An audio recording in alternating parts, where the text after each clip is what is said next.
Assalamu alaikum, урматтуу мекендештер, амансыздарбы? Бүгүн 7 март 2025 жыл. Нокас шаарындагы бүгүнкү эртең мененки курс достор. Саат 10:00 болду, туугандар. Бүгүнкү эртең мененки курс кандай болуп калды? Бир аз жылыш бар. Сүйүнчү туугандар, лайктан басып коюңдар буюрса. Кече рубль 96га түшкөн эле. Ал эми бүгүн болсо 97 болуп калды туугандар. Өтө сонун. Буюрса акырын бирге чыгат деген жакшы үмүттөбүз. Ушул биздин каналга сөз катталыңыздар. Сиздерге ар дайым пайдалуу, кызыктуу видеолорду өз убагында чыгарып турабыз. Капитал банкта 97 болуп калды туугандар. Мынеке. Сатуу 1 сом, доллар 87.30, евро 93.90, казак теңгеси болсо 0,122. Евро өтө көтөрүлүп кетти го.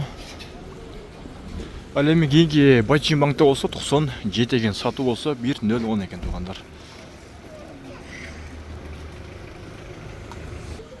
Тоскарда банкта 97, сатуу 99 экен, доллар 87.30, евро 94.00, казак теңгеси болсо 0,123 экен туугандар.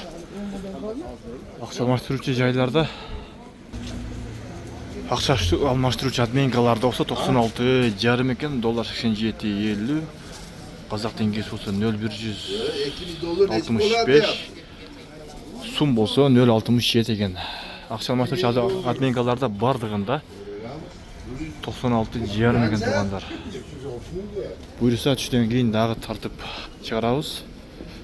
Калган банктарда 97 экен. Мына Банк Азия банкта 967, Коммерческий Кыргызстан банкта 96,5 экен туугандар. Көрүнүп атабы жакшы. Алла разы болсун баардыгыңыздардан.